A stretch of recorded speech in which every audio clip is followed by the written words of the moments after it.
Welcome back, you beautiful bastards. This week we have a return guest that you guys all know and love. We have Blood back. Although this week he's in his alter ego, Deep Throat. I'm so glad that his lighting was terrible. It was perfect. Really adds to it. And hopefully you all enjoy Jerry's background as well. Yes, my background was special just for this episode. Yeah. Those listeners who don't know who Chris Blood is, he is a regular guest who comes back on the show from time to time because he's smarter than us and very worldly, and he knows politics and things that we don't know. Yeah, basically he knows things and we're stupid monkeys. Yeah, so we talk and he sets us right. He said, "No, you guys are stupid. This is what's really happening." Just shut Thanks, the fuck Chris. Up. So yeah, enjoy watching Deep Throat and his old 90s turn the lights off camera view.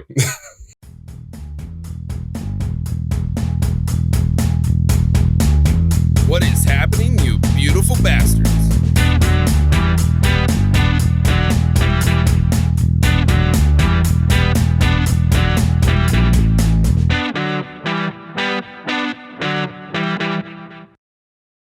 Well, thank you for joining us tonight, Aiden Deep Throat. How are you doing? Never better. What's going on, man? Thanks for coming back on the show. Yeah, thanks for having me, guys. Happy to be back again for another light topic as usual. Always. If you haven't guessed yet, we're going to talk about Afghanistan. And I might get into a little more than that, but that's like where we're going to start out. Then there's plenty to unpack on that. I guarantee with the three of us, it'll go way sideways off of Afghanistan to something crazy. And that's fine. There's really no topic. Not for this one. No. But so if you haven't known, the U.S. kind of botched, some will say botched, removing troops and American allies and Afghanis out of Afghanistan at the end of the Afghanistan war. Blood, what's your thought on that? Oh man, I mean, yeah, I think botched kind of sums it up.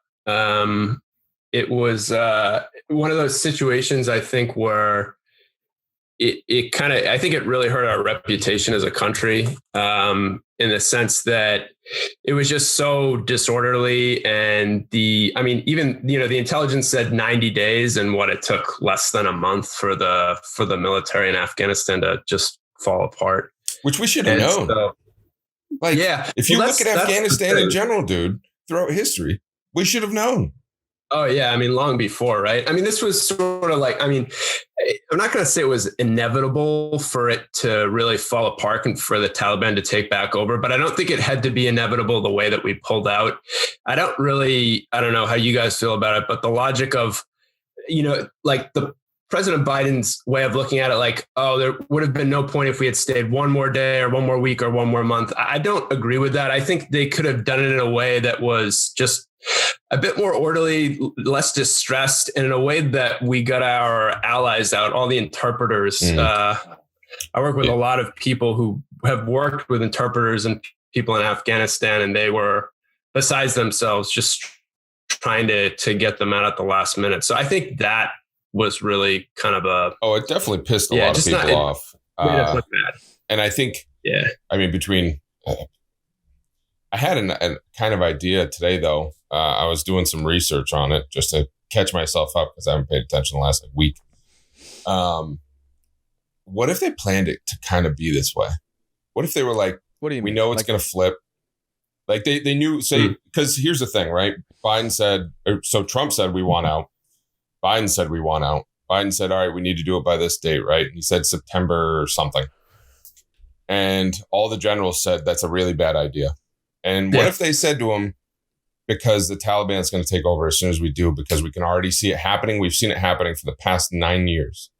Mm-hmm. And they said, the only way you're going to do this is if you rip it off like a bandaid. It's going to fucking sting bad, but that's the only way it's going to matter, because no matter what you do, they're going to take it over. So you might as well have all the shit happen right the fuck off the bat.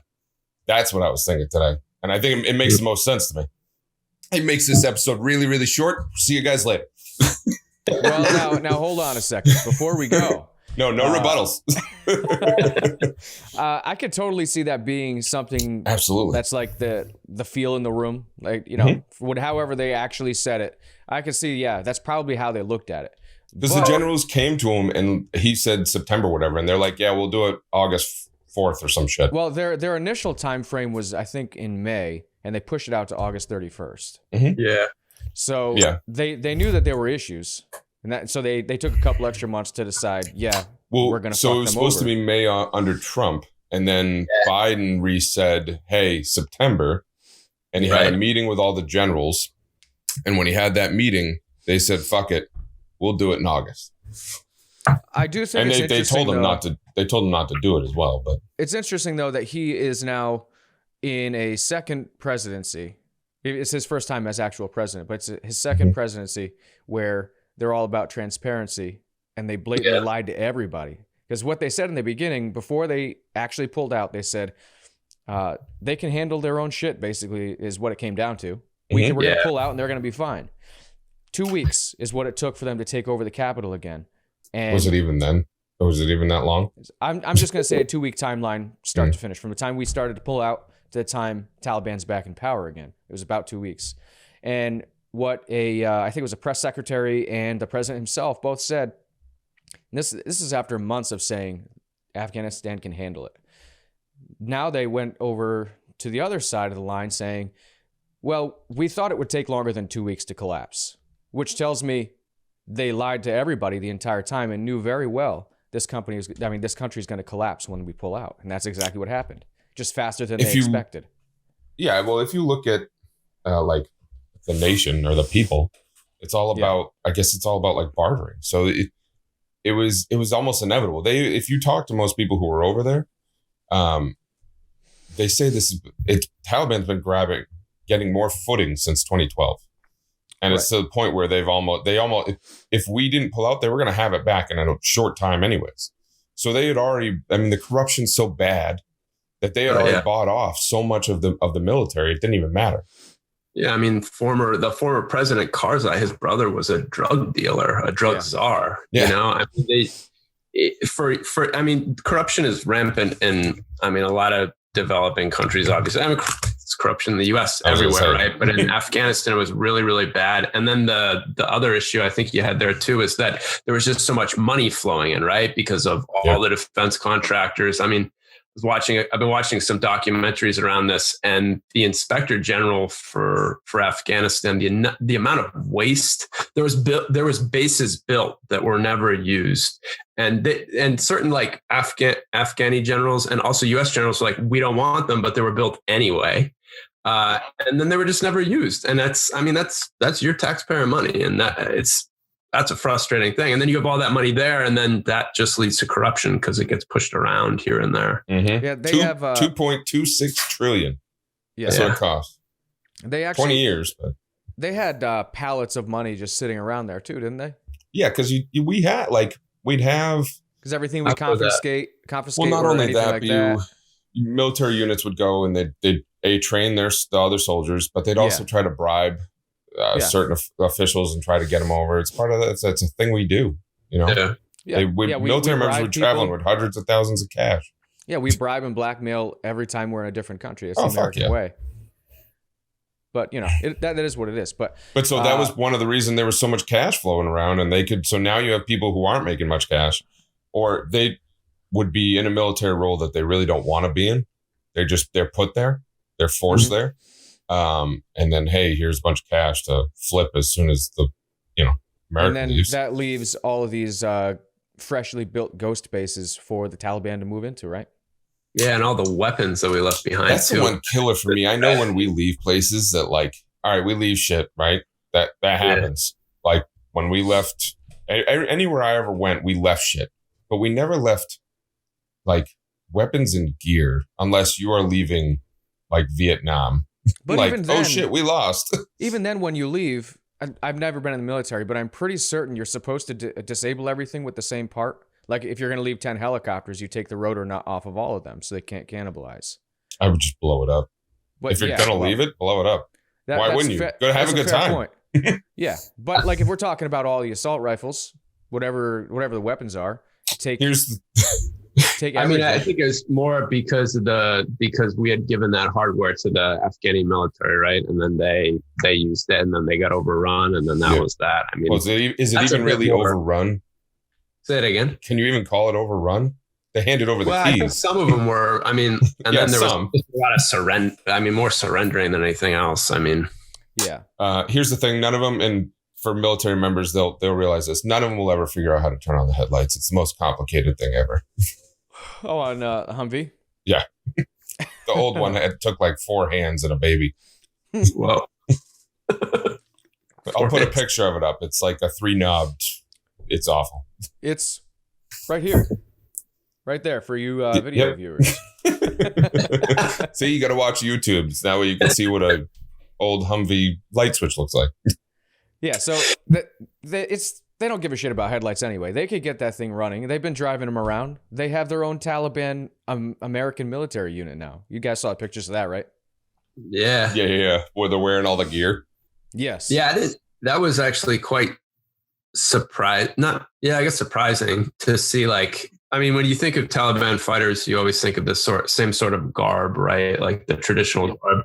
And then when I saw like special forces Taliban guys decked out, I was like, wow, they have We left them some shit. they have really come up and in a different way. I mean, yeah, it was just I How'd don't they know. come up though, or did they just get the gear? I don't know. I mean, they were the elite forces, right? I mean, it was just really interesting to see them in sort of like standard, Yeah, it's like a culture shock. more standard gear, I suppose. Yeah. Yeah, basically.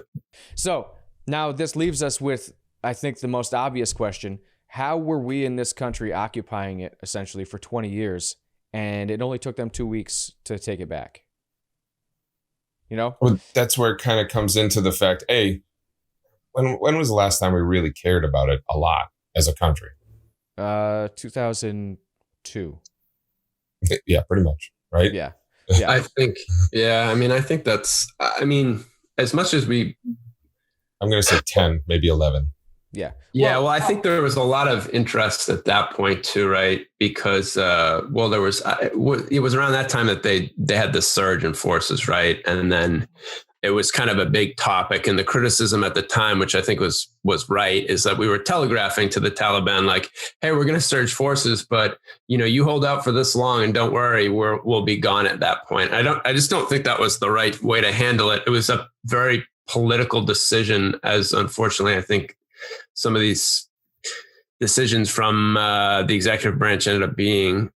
And it's tough because there's no, if he had increased forces Obama had increased forces across the board, like he was an anti-war president, right? So getting elected in 2012 would have been more difficult. But at the same time, he basically set us up for failure, right? Because the Taliban is there. They're entrenched. They're not going to leave. They'll just say, okay, we'll we'll defend, but we know that there's going to be an end date here. And I think that really hurt us. And I think having that kind of strategy was not good. Yeah, as soon as somebody like the Taliban hears that their enemy is gearing up to shut down the operation, all they have to do is play the waiting game. Mm-hmm. Yeah. It's a long con. If you go back even all the way to Bush, every president we've had has completely failed in the Middle East because if any of them had even gotten it halfway right, for one, it would have taken more than 2 weeks. And for two, the actual Afghan army would be able to handle what was about to happen. But in my opinion, this is totally civilian, and I don't have any insight on how this works, but nobody had the balls to actually do what they had to do, which was actually take out the Taliban. Yeah, there's a lot of issues with fighting a war in that kind of theater, but they never made any like sweeping moves to completely eradicate the Taliban. Yeah, I think it's an ideology, though. I don't think it's like you look at anything past Korea, right? It was an ideology. Everything we fought, for the most part, and it's also guerrilla warfare, right? Vietnam, everything. That's really hard to fight, man, and it's really hard to eradicate because they can be everywhere. They can be in your numbers, and I don't think you're gonna. That's not a war you're gonna win. Right? Maybe it's not Before a war. then, it was win, easy. You're fighting a country and that country is doing something wrong, whatever it may be, they're trying to get more land or whatever. And like Germany is a central place. Yeah, exactly. Japan, you got to surrender, right? Well, Taliban ain't going to surrender, right? Oh, we cut the head off of this one. There's 2 more up. Oh, we cut the head off of this one. There's 2 more up. Like, that's how it works, right? You're never going to get all of them unless you turn to Afghanistan to glass, which we're not going to do. You're not going to get all of them. And even if you did that, you're still not going to get all of them. There was that report the other day that they believe, or the CIA released on September 11th saying that Saudi Arabia was, or not Saudi, Syria. Yeah, no, Saudi. Yeah, Syria was behind a lot of the attack, part of the attacks on September 11th. They were involved in a lot of the planning, and I think it was Saudi though. It was Saudi? Yeah, it was Saudi. My bad. I'll just fuck that 3 times. There's an ongoing lawsuit it's been going on for quite a while where the victims of 9/11 families want to be able to sue Saudi Arabia for what happened, and this is pretty conclusive evidence that they collaborated and basically housed the pilots, right? But it just creates issues, right? Because it interferes with bilateral relations with Saudi Arabia. But it's very tricky from an international relations perspective. But in order for the families to seek justice, something has to be done. It's a very American thing to do, though. Like, what's that? Yeah, you had terrorists. I want to sue you. Yeah, you know what I mean. What else are they going to do at that point? A lot of these people, when whoever it was that was in their family died, a lot of them were the main provider in the house. So it's been 20 years now, and some of these people were never really able to fully recover from that. Oh, dude, even first responders were never able to fully recover from this. Yeah, and I'm talking financially, mentally. Yeah, but just in general, that's totally different. Yeah. It's more of a retribution thing than just so you feel. What path do they have other than that? Yeah, well, that's just it, right? That's it's the last way that they can get some sort of retribution for the people who, flew the planes into the buildings. So, yeah, but is that something that you're ever going to be able to collect on? I highly doubt it. I doubt it. Maybe you're right. Maybe in some ways it's just putting hope out there that's just never going to come through. But I don't know. Maybe it's a tough thing to say. Not having suffered a loss like that, I don't know. No, but I think a lot of I think the Afghanistan war was going downhill after Osama bin Laden was captured. Once he was captured and assassinated, all interest in it was gone. And pulling out any time after that was any sort of period, like long period, was doomed. Well, there was a global shift in a lot of different areas around the 2010 to 2013 mark. And as we started to wind down, Taliban started to wind up. And it was inevitable. I don't know how. They had to have known that was going to happen. They just didn't care because they wanted to pull out. Bide their time. Yeah. The real opportunity was back in 2002 when we were in there.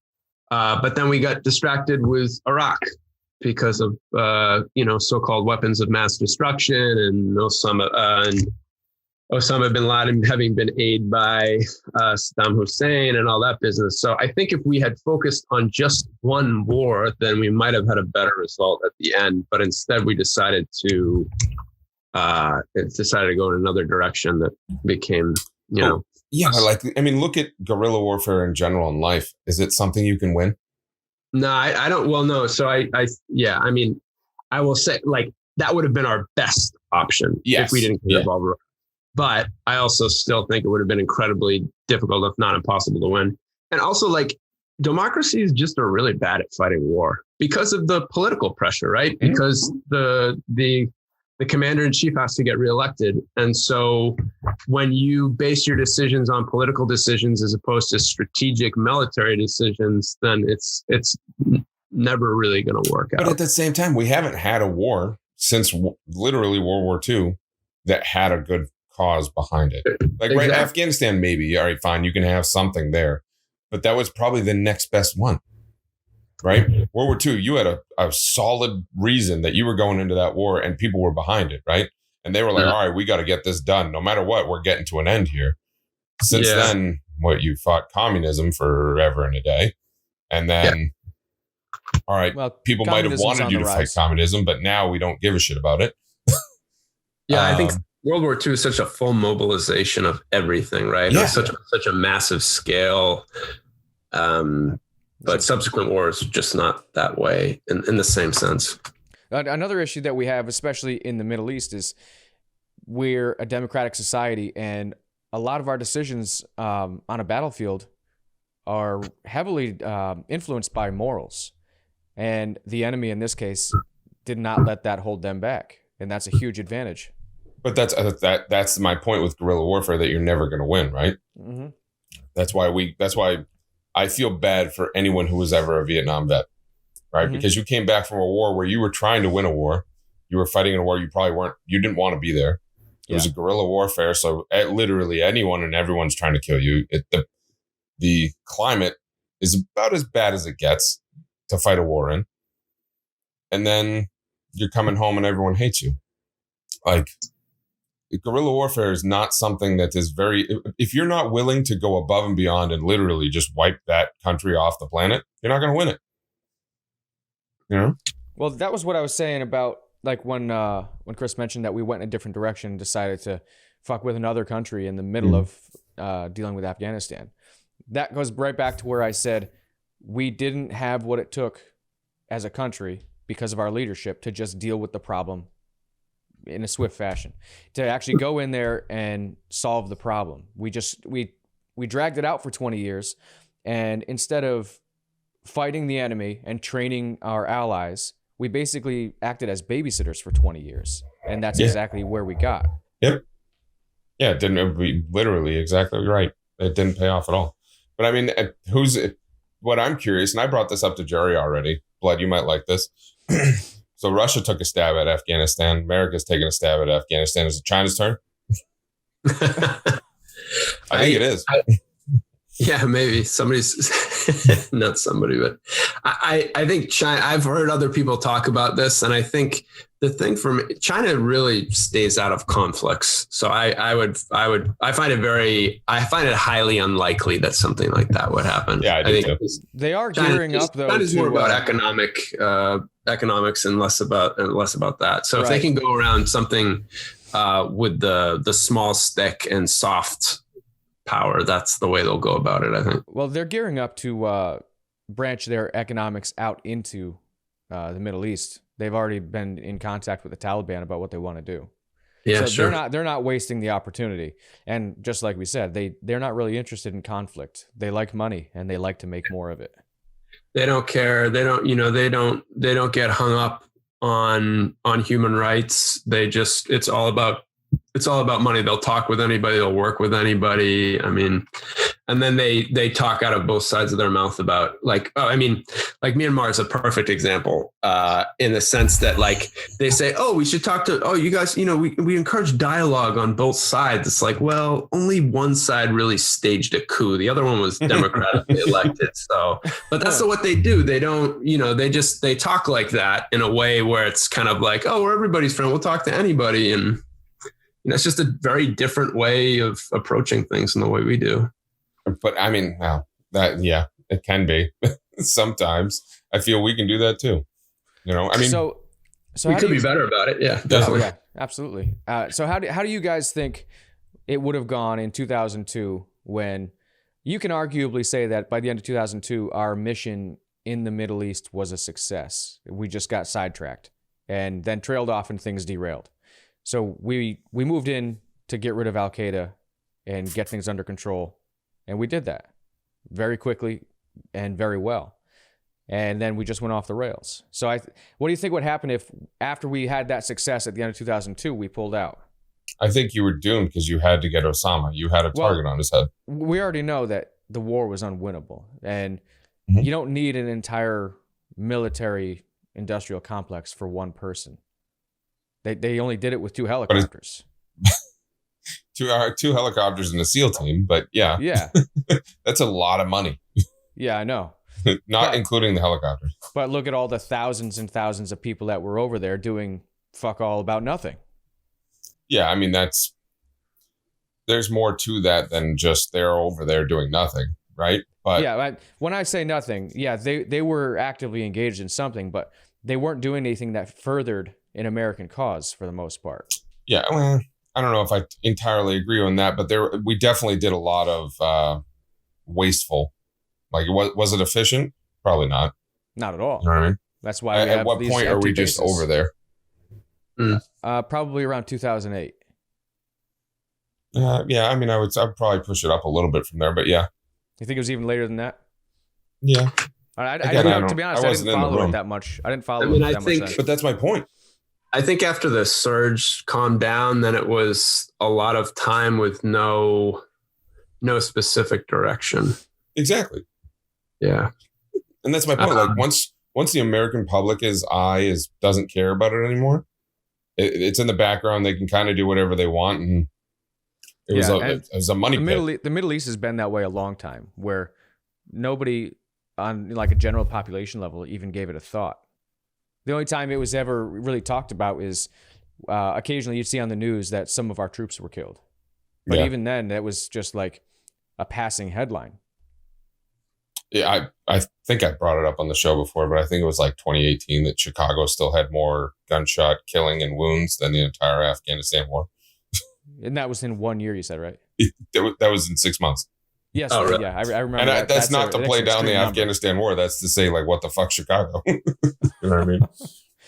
Well, let's get back on track, Grizz. You and your fucking tangents about nothing. So, at the end of the day, though, I can't really say I disagree with the concept of leaving, because it was an unwinnable war. We never should have been there for as long as we were, and we weren't doing anything effective anymore. And that's why I think my Band-Aid theory, man. Listen, if they had done it right, let's say. Well, what got do all you of call our gear right? out, got all of, well, so that's on, so gotten the embassy out, all of the embassy workers, all of our allies out, gotten all of our troops out, flown it out, and done it systematically the way we know how to do. We've left a lot of countries before. It's not hard. In this case, I think it's a little different. You'd have to do like Operation Ejecto, because as soon as they see you're starting to pull out, they're going to start creeping up behind you. Agreed, but there's still ways to do it. You can do it. We've done it before, right? Okay. But let's say you did it. It didn't matter. It was the political downfall, the just recourse afterwards, that you were going to get the same. So just yank the Band-Aid, be done with it. So right? You think so instead of getting hit now and again in 2 weeks or a month, boom, you're done with it. I mean, even right now, as we record this episode, and this is my idea on how media is kind of turning. Mm-hmm. As we record this episode, do people even give a shit about this right now? Not for the most part that I can tell. So then it worked. The Band-Aid's ripped. It's done. You know what I'm saying? But like you're hearing trinkles about it, but it's not like it was, right? Like I think they're getting, aren't they doing something with Blinken or whatever his name is? Yeah, before Congress. Yeah. They're tearing him apart as if it isn't Congress's fault just as much as the executive branch. I mean, they've been around for longer. Really, the blame is on. The blame's on everybody. It's on you and me. It's on Congress. It's on every president since Bush. It's not a partisan issue. Everybody fucked it up. Everybody did.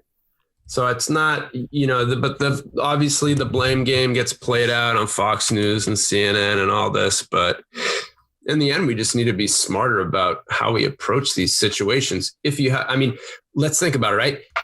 Let me pose a question to you guys. If Al-Qaeda does have a stronghold in Afghanistan again in the future, and the Taliban's bullshitting us, they let them back in. What do we do? Nothing, which they are. We already know they're bullshitting us. They've already proven it to us. They seem to be posturing themselves. Let it fester, though? Like if something very similar happens and we're attacked by Al-Qaeda and their main staging ground is Afghanistan, what do? We're not going to just let it go. No, I mean, I'm not saying do you really can't think we're going to just go back in too? I don't think that's going to happen. I mean, airstrikes, that's about it. That's what I would say. I mean, I think you just need to be more targeted and strategic and learn from your mistakes. Before we go further, I just want to go back a couple of minutes here for the listeners who do not know who you were talking about. Blinken, the guy that was getting grilled right now. Oh, sure. I think it's Antony is how you say his name. Yeah. Antony Blinken. He is, what's his title? Secretary of State. Yeah, so he's a Secretary of State. That's why it's his problem. Just for the people who don't know who they were talking about. But like, Afghanistan as a country, as far as bombing, it's all caves and shit, man. Like, you could bomb it until you'd have to turn the whole fucking country to sand or to glass. You know what I mean? Like, it's just, I know, but I don't think it's winnable. I guess I'm. Yeah, I know what you're saying. We'd still have to actually answer. You would have to do something. You couldn't just, so if you didn't do anything, you'd be called weak, and then your polls, and then votes, and everything. So I guess, but then again, I mean, Obama was known as the drone president, and he drone bombed more than most. Yeah. Oh yeah. A lot more. I mean, more than Bush. I think he did more than Trump as well. It was his favorite toy. His way of approaching it, because I think he felt like it was better than sending in more troops. But then you have so much collateral damage, and then you end up losing the hearts and minds of the people you're trying to convince. So I guess what I'm just trying to say is that there's no easy solution to this stuff, and I think we need to have a really long, hard thought about the next time we get involved, whether it's Afghanistan or anywhere else, about how we approach it and we're really bad at exit strategies. So I think if we ever get engaged in a country again, whether it's anything, you need to figure out what is the end game here. If we do this, what's going to happen? And then if that happens, then how do we account for that? And I think we've just been really bad at it. And it's like we shoot first and ask questions later all too often. You know what I'm really puzzled by is nobody in the room had this thought, but at least not that we know about, but when they were gearing up to tell everybody that we're pulling out, Biden called, what's the president's last name again? Afghanistan? Ghani. Yep. So Ashraf Ghani. So he called him up and said, hey, can you make it look like it's not going to be a problem when we pull out? And obviously it's going to be a problem when we pull out. And so he didn't really agree to that. As soon as he hung up the phone, he pretty much got ready to move out of the country. And that's because we trained their military to operate like us with air support, which they don't have. Yeah. So really the only effective option we had to avoid really what just happened is to pull out the troops, but maintain the air support, because the Afghan army could have handled their job if they had the air support they were trained with. But we literally trained them on something that we took away. It didn't make any sense. Yeah, but didn't we I don't know if it was the UN or who it was that paid $4 billion for $4 billion for the next 4 years for security in Afghanistan. Yeah, but that's not a whole lot when they need the air support that they currently don't have. Yeah, but I mean, if you talk to anyone who's trained people over there, it didn't even come down to air support. There's also the training was never even accepted. Some of them might have picked it up, but I'm talking 1 in 10, 1 in 20. Yeah. It was bad. They didn't want it. The guys who were there were usually there because they committed a crime. So then you have another issue with the opposing ideology. You're trying to teach someone, like you say, who doesn't want to learn it. Yeah, so you're screwed. For a country that they don't really, I don't know if they don't care about their country, but they certainly don't want democracy. Yeah, I mean, they definitely care about their country. I think there's no doubt about it. It's just they don't want to change. Well, yeah, I mean, I don't know. I can't. They have some really hardcore traditions, right? And a lot of it's in Islam, and they want to stick to those. And it's almost, I don't know if I can say radicalist in that sense, but like they've already gone back to. The Taliban is radical. The big issue. Yeah, but I'm saying there's the ideals that they're going towards. Because I don't know enough about Muslims to say if this is a radical idea or not. You know what I'm saying? So if we're talking about Islam versus like Christianity, they're not like if we're just talking about general religion, they're not significantly different. No. Obviously there are major differences, but significantly speaking, they're not that far apart. And the main issue that is going on over there with radicalizing everybody is a lot of these people are illiterate. They can't even read the Quran. And so people in the Taliban take over and tell them this is what the Quran says, so this is what we have to do. How are they going to know? They can't read it. Yeah. I don't know. They're following a religion and someone can read the Quran and tell them this is what your religion says. Really religious people will do some crazy things if that's what they really believe for their book. Oh, yeah, there's been so many bad things done in the name of religion. I don't care what it is. Yeah, I mean, with Afghanistan too, I'm not an expert on the country, but you're dealing with a country that's really diverse in terms of like ethnic background and different tribes, and so like, you know, I think like Kandahar is very different from Kabul, which is probably more like New York City versus rural Alabama, Mississippi, right? So it's like really different, and so I think from my understanding is that the Taliban would show up someplace, and I mean, who's really going to go against them? They have the guns. If there's no government forces there, then you're just going to do what they say because they have the guns, and they're going to stone you in the middle of the street or beat you like they did those journalists. I don't know if you guys saw those pictures, but I think it's not a will thing on behalf of the Afghani people. It's just more that they're just, a lot of them are very poor. I mean, I read today that about a third of Afghanis are wondering where their next meal is going to come from. And so everybody's just trying to get by. And I don't know if the Afghani people ever want this. I can't say. No. So if you're talking about the Afghani people versus the Taliban has the power to overpower them and then the ability to indoctrinate the ones that survived being overpowered. It's which a really is bad probably going to recipe. be even easier now. Yeah. Well, now you have the people of Afghanistan who probably don't like us very much right now. Yeah. Less so than they did before because we really just abandoned them.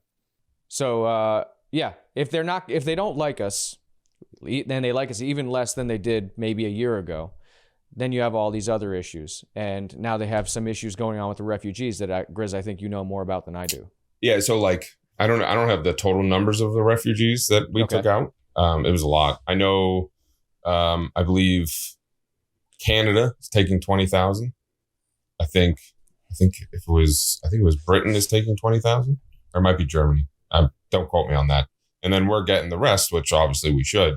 But like, we don't have the means to take that many people in a second. So it's like, where are you putting them? Where are they going? These people, some of them might speak English, some don't. What are they going to do for work? Like, you know, and how, if you're already like overflowing with work, you're going to really be able to check out that people? Did we just take a whole bunch of people into the country? I mean, I think terrorist attacks are inevitable. We're going to have them till the day I die. There's no reason that we're not going to. But did we just bring more into the country? I mean, there's a lot of issues we have. And they actually, if you listen to most experts on this, it's not even the exit that they have a problem with. It's what are we doing with the refugees? It's going to be the issue. And they're not saying that, they're terrorists. They're saying that we're going to fuck this up. Yeah, it's a lot of people, and America is notoriously bad at dealing with refugees. Yep, and they're looking at like how the Rohingya people are handled, and that's how we're going to handle this. And it's like, man, I don't know how that's going to work. That's not an island off the coast of Bangladesh. Yeah, apparently we're just going to make an island. And it floods frequently, but it's okay. We made some houses. We'll call it New Afghanistan. Yeah. Well, I think, Grizz, just to touch on your first point about the refugee, I think the first thing is that I agree with you that we should welcome them in, but that is unfortunately not the prevailing. I mean, well, no, I shouldn't say that. Not everybody feels that way, right? Yeah. You have part of the country who's what is it? Cucker Tarlson has decided that. You see what I did there? Yeah. Deep throat at it again. Basically malign them, right? Oh, we don't owe them anything. You know, this sort of nativist point of view that he's really good at stoking up. But we do. I mean, I don't know. We have to figure it out because we made a decision and now they're here or coming here. So we just need to figure it out. And they do need to be properly vetted. I agree. And then whatever the budget is, you just have to allocate it. I mean, eat it. Yeah, you have to. You have to. I think it's bad enough what we've done already. And if you just say the hell with all you refugees, whatever, then that's just even worse. I mean, our credibility is taking a hit. I think it takes even more of a hit. Well, even on that, now you're you're furthering their cause even more. If they weren't, say they were allies of us, which hopefully they are, they want to get the fuck out of their country. And now they get over here and we're like, yep, go fuck yourselves. Like, hey, you want some terrorists? There you go. Like, and I don't care what country it is. A lot of these people are responsible for saving the lives of American soldiers. So if you have no empathy for them, you have no empathy for the soldiers that fought with them. I'd also look at him and be like, dude, if I came into your town, your neighborhood, fucked your neighborhood up, absolutely destroyed it, let a rival gang come up, and then I just said peace, and I took you with me, but I'm going to say you're on your own into a country that you don't speak the language of, probably. Well, I've actually heard a lot of people say that, you know, that same argument, we don't owe them anything. No, they view them as the enemy for the most part. We really are responsible for them, specifically the refugees. They're our responsibility because of the situation that we put them in. So if you look at what we did, we went into their country, fucked it up, and basically rebuilt it as like a pseudo democracy, kind of modeled after like an occupied America. It's like a weird thing that doesn't really exist in real life. And what we did with all these people who are just regular citizens, they don't fight. We made them feel free, which is incredibly empowering for people who have never had it before. And then just like that, we took it away. And now they have a new mindset. And now they realize there's another option. And we took that away. So now they have to go somewhere. You can't just give somebody freedom and then take it away and leave them in the hands of the Taliban. I think a lot of it comes down to a lot of people have a problem with anyone getting any sort of handout, right? Because they're sitting there going like, well, what about me? Why am I not getting something? It's like, yeah, all right, I understand that. We didn't just pull you out of their house up. We didn't pull you out of a war zone. Like, I understand it. Listen, like, dude, yeah, sure, I'd love free money too. Like, who wouldn't? But at the same time, I'm not down and out right now, right? I didn't just get the shit kicked out of me. I didn't leave my country, nothing like that. I'm on my feet. I have a job, all that, right? All these things are there to get people on their feet and then just, all right, you've learned how to fly now, go fly, right? That's what it's supposed to be there for. Anybody who's concerned with what's going to be a nominal amount of money to take care of Afghani refugees should be more concerned with the trillions of dollars we just wasted. I mean, it happened for years. They didn't seem to care about it now, but when it's in front of them and it's a person who doesn't look like them, that's when they have a problem. That's really what it comes down to, in my opinion. It's not them. Someone else is getting the money. That's what what I've always found in that scenario is it's like if you go to welfare or anything like that, it's, well, okay, they're abusing the system, and I agree. Like, listen, I don't want anyone abusing the system. But there's a reason we have those there. But it's not as bad as people say it is. That's but this is a different, it's a different scenario. We brought people into the country. We have to at least give them something to stand on. Yeah. A lot of it's straight up xenophobia too, which is just getting, it's gotten worse over the past few years. Yeah, over the last couple of years, it's been empowering to certain people. But they also act like we're draining the country of their people. The population of Afghanistan is 39 million people. We're taking a couple tens of thousands. It looks like a small town. 65,000. Yeah, so it looks like so is that what we're getting, or is that what we pulled out in total? I think that's what we pulled out in total. Then we're getting 25K. So it's like total's 97,000, but that's over the past 20 years. It looks like more recently, 50. It looks like, yeah. So again, it's still. So we'll say just for round numbers, 20,000. That's still nothing. That's a drop in the bucket. Not a lot. I mean, and looks like the majority of them, there's this breakdown here on US News. Looks like 31,000 are going to California, 13 to Texas, 11, like about 13, 12, like 1-3 are going to Texas. Say it again, sorry. You said 13, like 1-3 or 13,000? No, 13,000, sorry. 13 just made 13. Me laugh. We picked exactly a baker's dozen to go to Texas. Yeah, the majority of it, 32% are going to California. probably better percentages. 32% to California, 14 to Texas, 12 to Virginia, and then the rest of it is spread out: Washington, Maryland, New York, Georgia, Arizona, Colorado, Missouri. So some of the people in these very states that are complaining about it probably won't have any at all. No. Yeah. We're just sending them to California to take care of wildfires. Terrorist attack could happen anywhere. Well, it's just a foolish assumption to believe that, just because they come from a country halfway across the world and they're darker skin, that they could be terrorists. But I mean, most of the majority of the quote unquote terrorist attacks that have happened in the U.S. recently are not by Muslims. There hasn't been an attack for a while. It's by people who have a different color skin. Singer. Perhaps like you and I. Yeah, they probably look way too much like me. A big white guy with math teacher hair? No, he's got the math teacher hair. I'm bald.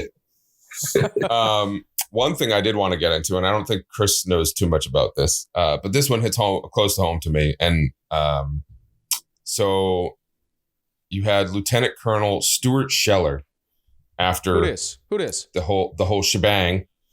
So if you didn't, he was a lieutenant colonel in the United States Marine Corps. After everything went down, he has a series of quotes here. Good evening. My name is Lieutenant Colonel Stu Sheller, United States Marine Corps. I'm the current battalion commander for Advanced Infantry Training Battalion. I've been in the Marine Infantry for 17 years. Started my tour with Victor 1-8. It's the current unit that's doing perimeter security, dealing with the mess that's going on there. You can see open source reporting that there was an explosion and some people were killed. I know through my inside channels that one of those people that were killed was someone that I have a personal relationship with. We won't go into more details because the families are still being notified. Not making this video because it's potentially an emotional time. Making it because I have a growing discontent and contempt for my perceived ineptitude at the foreign policy level, and I want to specifically ask some questions to some of my senior leaders. And I'll say, as a person that's not at 20 years, I feel like I have a lot to lose. If you play chess, you can only see 2 to 3 moves out because there's too many variables. I thought through if I post this video, what might happen to me, especially if the video picks up traction, if I have the courage to post it. But I think what you believe in can only be defined by what you're willing to risk. So if I'm willing to risk my current battalion commander seat, my retirement, my family's stability, to say some of the things that I want to say, I think it gives me some moral high ground to demand the same honesty, integrity, accountability from my senior leaders. And so I want to start with, we'll just use the Marine Corps. We'll just stick with the Marine Corps. So in the current fallout of Afghanistan, a lot of Marines were posting on social media, and in response to that, the Commandant published a letter, which is the service chief of the Marine Corps. And I want to read from it. It was dated 18 August, so only a week ago. The Commandant, sir, you wrote, "Some of you may be struggling with a simple question: was it all worth it? We want you to know that your service is meaningful, powerful, and important. You fought for the Marine to your left and the Marine to your right. You never let them down." And then you go on to say that, if we're struggling, we should seek counseling, which, I get it. People have killed people. I've killed people, and I seek counseling, and that's fine. There's a time and place for that. But the reason people are so upset on social media right now is not because the Marine on the battlefield let someone down. That service member has always rose to the occasion and done extraordinary things. People are upset because their senior leaders let them down, and none of them are raising their hands and accepting accountability or saying, we messed this up. If an 05 battalion commander has the simplest live fire incident EO complaint, boom, fired. But we have a Secretary of Defense that testified to Congress in May that the Afghan National Security Force could withstand the Taliban advance. We have chairmen of Joint Chief, who the Commandant is a member of that, who's supposed to advise on military policy. We have a Marine combatant commander. All of these people are supposed to advise, and I'm not saying we've got to be in Afghanistan forever, but I am saying, did any of you throw your rank on the table and say, hey, it's a bad idea to evacuate Bagram Airfield, the strategic air base, before we evacuate everyone? Did anyone do that? And when you didn't think to do that, did anyone raise their hand and say, we completely messed this up? I've got battalion commander friends right now that are posting similar things, and they're saying, wondering if all the lives were lost and if it was in vain, all those people that we've lost over the last 20 years. And he goes on to say that we're all part of a chain. While every link may not be tested, the strength of the chain is only as strong as each link, and you got to be, good link, something like that. And what I'll say is, from my position, potentially all those people did die in vain if we don't have senior leaders that own up and raise their hand and say, we did not do this well in the end. Without that, we just keep repeating the same mistakes. This amalgamation of the economic / corporate / political / higher military ranks are not holding up their end of the bargain. I want to say this very strongly. I have been fighting for 17 years. I am willing to throw it all away to say to my senior leaders, I demand accountability. The next day, he was relieved of duty due to a loss of trust and confidence in his ability to command. Now I understand, he put this all on Facebook. Was it the right way to do it? No. But at the same time, to me, that you should always be questioning, right? And you should always be sitting there. And if you're teaching these people and you're trying to get him to rain down on his junior Marines saying, hey, own your mistakes, own your problems, and you're going to be a better Marine, but the people above him are not doing that, he's having a problem with this. All I asked for was accountability of my senior leaders when there are clear, obvious mistakes that were made.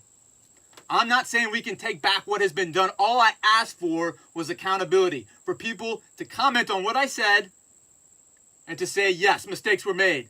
And had they done that, I would have gone back into rank and file, submitted, and accomplished what I wanted. The morning after I posted my video and I came into work, my boss came in and he asked me, what were you trying to accomplish? And that was a very tough question for me. And my response was, I want senior leaders to accept accountability. I think them accepting accountability would do more for service members in PTSD and struggling with purpose than any other transparent piece of paper or message. And I haven't received that. For the over $2 million that I would potentially receive in retirement for the rest of my life, for the however much extra the disability would be, I think that money should go back to all the senior general officers because I think they need it more than I do. Because when I am done with what I'm about to do, you all are going to need the jobs and the security. You need more people like that who would be like, yeah, we need to answer for our mistakes. We need to admit to them. Because and more in the past 6 years, I feel like in politics and in military, you're seeing more and more of what we saw almost out of Russia in the end, where we were sweeping things under the rug. We were lying. People knew we were lying, and we weren't doing a very good job of it. And we were getting away with it because we're in a position of power. That's my thoughts. It's the new American way. I don't like that. More and more, yeah, unfortunately. Yeah, I mean, good on him for calling. I think he probably knew what was going to happen when he called them out, right? He probably knew that he was signing his... he was signing his own death warrant. He said, if I was in their shoes, I'd do the same damn thing. Yeah, sure. I mean, they kind of had to. I don't think there was a choice, and he probably realized that. But he's pretty brave for saying it, and he's 100% right. Mm-hmm.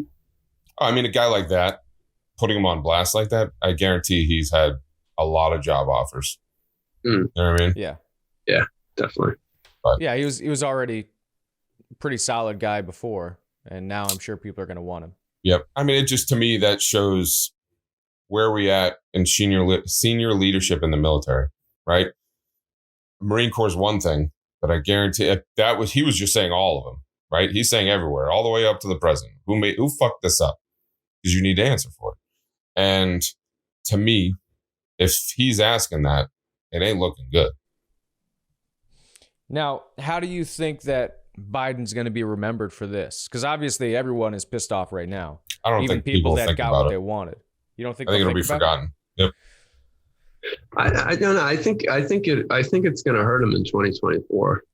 Oh, for re-election? Yeah. As far as that, but I'm talking like, dude, look at Bush right now. Bush has been out of office for how long? Since 2008, right? Uh-huh. Right? Yep. And when he was he was getting shit on constantly, right? Everything he did fucked up. Looking back now, was he that bad? Pretty bad. But to the rest of the people, they're probably going to say no. Because I don't know, man. I hear a lot of people 13 years ago bitch about Bush. Yeah. Yeah. I actually hear a lot of people compare him to Trump. I mean, I don't know if I go that far. Not to the extent of like Trump's insanity, but his international policies and the way he approached war and stuff like that. I've actually heard a lot of comparisons to that. So I think it might just be your experience, not the rest of reality, Chris. That may be. People still remember him pretty negatively. Yeah, I just wonder if we get 20 years out from this, are anyone even going to bat an eye? I don't know. It just depends on, I think, where we are 20 years from now. Yeah. But if Afghanistan's like now a superpower and they're starting to take people over, it might change things a little bit. I think, I don't know. I think if you, in 20 years or 40, 50, 60, if we look at the decline of American power, because to me, it's, and this is not like an anti-American rant. I think it's just more of a realist thing, is that our power will decline. China and others will kind of increase, right? So I think when we look back on history and we look at what happened in Afghanistan, it'll be a benchmark along the way of our declining power and evidence of that. And I think Biden will be blamed. But I think that down the line, it'll just be America writ large. I don't think it's going to be, it was Biden's fault, because it wasn't. I mean, he was in there. He could have handled it better. I think we all agree on that. But at the end of the day, though, we did have to leave at some point. Yeah. And I think France was there for like 130 years and didn't get anywhere. France was everywhere, man. Yeah, but they were there a long, long time. Do you know what it was funny after this happened? I was seeing so many memes about like France surrendering, and then it was like America being like, but like, and a lot of it they're talking about like Vietnam and stuff. So many people don't even realize that the only reason we were in Vietnam is because of France. Like we didn't really, we were having a hard time thinking about what to do there with Vietnam until France was like, no, this is our cookie. Why are you not here? We were an ally of France. They're like, why aren't you helping us? Get in there. And we're sitting there like, but they want independence. Yeah, it's the whole, I mean, it was a perfect example of like because they were going to pull out of, they're going to pull out of NATO. And so that was going to be a big issue in Europe. And so then we had to stick with them. Yep. See, fuck you, France. But then we could have pulled out after that and we didn't. And it's a very, it's a similar situation where really, when you look at it, basically after the Tet Offensive in '68, we didn't never really won after that. It was just a slow loss until we finally pulled out. And that was a shitty withdrawal too. Yeah. That was a shitty exit. Well, when you're essentially occupying a place and just hanging out, kind of fighting a war, it's not ever going to be a good way to get out. No. Yeah, I mean, that's fair. Like that was just crossing my mind. We were talking about it earlier. Like what would a good scenario have looked like? And I've heard people say like, oh, you should have waited until the winter because, then they wouldn't have been on the Taliban would have been on the offensive, but you did it like during the height of fighting season, which was just a really bad time to do it during. Yeah. So. I think, like I said before, I think the only way, there's no way it would have gone well, but the least destructive way would have been a different timeline with a more appropriate allocation and removal of resources, and a shit ton of air support, bombing the fuck out of anything that was trouble. But even that, then we'd have all kinds of people bitching about us blowing everybody up. Yeah, so why not rip it off like a bandaid and suck it the fuck up? Maybe you're right. Maybe that's the only. Maybe that was the only way that actually made sense. I don't know. I think it is, man. Especially, I mean, if you're looking at it from a political standpoint, do you want to take 2 blows or just 1? I suppose. I mean, yeah, I guess if doing it this way, we already know what happened. But if they had done it the other way, we would have had the same drawbacks, but probably also killed a bunch of civilians that were over there too. And it would you would have had 2 different periods, which would have drawn out the amount of outcry for it, right? Well, the end result is yet to be seen. How about some predictions? 20 years, Grizz. What's going to happen between now and 20 years from now, globally? With everything that just went down. It's going to be exactly like Rambo 2. That was the one where he was in Afghanistan, right? Except that time it'll be Japan. I don't know. I think it's just going to keep going, right? It's just going to keep going, right? It was Russia, it was us. Now it's China's turn. They're going to be over there. Circle jerk. And they'll get butt fucked, and then someone else gets a turn. Well, what do you think? Gee, I don't know. I mean, I think I don't. Yeah, it's tough to say. I mean, the Taliban are certainly a extremist group, and I don't know if they'll let Al Qaeda back in. I mean, they have said they won't, but we can't trust them at their word for that. I'm sure they'll trickle back in at some point. But you have to think about it from their perspective. They also realize too that if that happens, then we will come knocking again, right? Yeah. In some fashion. I don't think we would invade again, but who knows how? I mean, you don't know if it's worse than 3,000 people dying, then you don't know what's going to happen or what could be done. So it's a really tough thing to say. But I think that the Taliban I imagine will be more moderate than they were last time. Mm-hmm. And I think really when it comes down to it, it's a matter of whether or not they can govern. And if they can govern, then, then it could just be a floundering developing country for years. And, not unlike other countries around the world. I mean, it's kind of a sad thing to say, but it might be the case. The other thing is that we have sanctions on them. So it's tough because sure, we can think to ourselves like, yeah, the Taliban should be sanctioned because of the types of individuals, like the interior minister has been accused of war crimes by the United States. Mm-hmm. But then if you have sanctions on them and you don't allow aid to flow in, then you're really putting the rest of the people in the country in a bad spot. So I've come to the conclusion, especially with international relations and this sort of stuff, there's only less shitty decisions than there's. That's true. Yeah, makes sense. And I don't know. That's a long way of saying I don't fucking know, Jerry. Well, you heard it here first, folks. That's my crystal ball tells me things a little bit different. I kind of view the current modern Taliban as what is going to evolve into, like, on the global stage, your shitty cousin that you tolerate at family gatherings. Because at the end of the day, I think they did learn some kind of a lesson in the last 20 years fighting the United States. And I don't think they really want to do that again. And they appear to kind of be posturing themselves to become more involved with the rest of the world. Because they seem like they're trying to make concessions with their values and everything. Obviously as little as possible because they still don't want women to have rights, but doing things like allowing girls to go to school as long as they keep their face covered.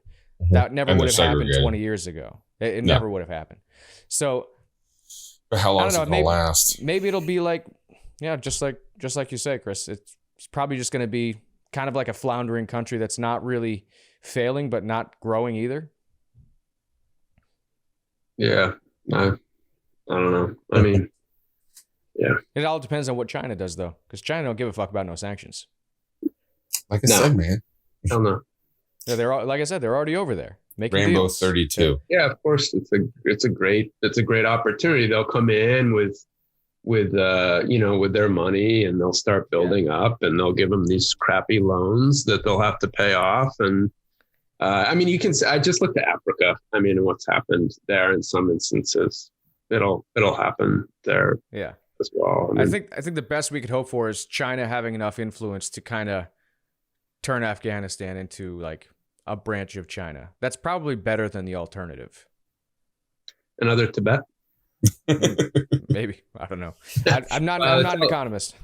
The Taliban I won't go. I mean, I'm being facetious. They won't go for that because they're godless communists, and obviously the Taliban need their religion. But I agree, though. I think it'll be a very pragmatic relationship. Won't they have an issue with the whole fact that China seems to have an issue with Muslims? Money talks, man. Yeah. I could see, I mean, I think that they will. I think the Taliban will be pragmatists on that as well. Mm-hmm. I mean, I don't know. There's countries like Turkey, if I remember correctly, that are really concerned with the Uyghur situation in China, but I just don't think that the Taliban will feel the same way about it. Yeah. Well, their idea of human rights are a little different. Yeah. I mean, and for they'll be self-interested if they can get cheap money from China to build infrastructure and keep people happy and keep themselves in power. That's what they'll do in the end, I think. Yeah, probably right. Really, what you've listened to this for the last hour for is to find out that we have no fucking clue and that this shit's just gonna fail. You fools. Hopefully you enjoyed it. Yeah. As we said at the start, another uplifting topic. Always. We try to make them as light as possible, man. No, it was good to be with you guys again and talk about this frustrating and unfortunate topic. I guess I don't know. For me, I hope at the end of the day that we can manage to take in the refugees and give them a place to live. And if we can do that, then at least we've done. I mean, it's not that we're there for 20 years. We sacrificed a lot of money, people's lives. And I think it's tough for me to say, oh, it was a failure. We spent 20 years there. What happened?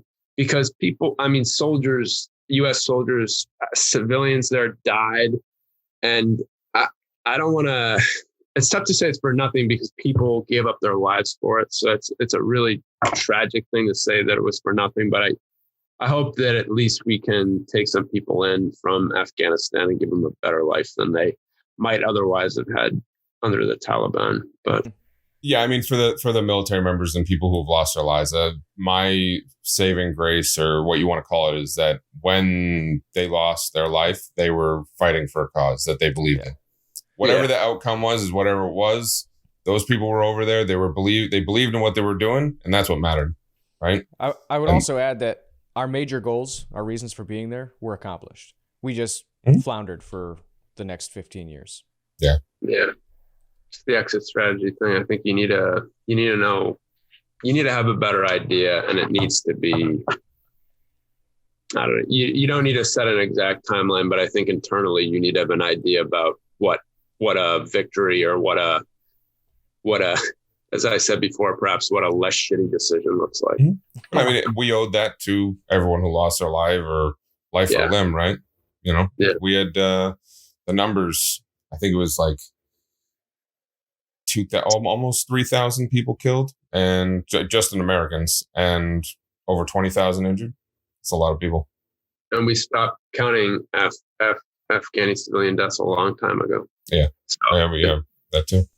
Well, all we can do now is sit back and see what unfolds from the most recent events. That's it. But thanks for joining us again, man. Always an interesting topic. Not always the happiest of them. Next one needs to be like birthdays or something. Birthdays. Sunshine and lollipop. Yeah. Heck, you know what? We'll just recite the entire movie of Dumb and Dumber. Straight I'll to the end. From the start. I'll play Mary Swanson. A lovely accent. We ended an episode on that. Oh, really? It's a lovely accent you have right there. New Jersey? Thank you again for listening to Beautiful Bastards. New episodes every Monday. Remember to like and subscribe. You can't triple stamp or double stamp. Lloyd. Remember, all I'm offering is the truth, nothing more.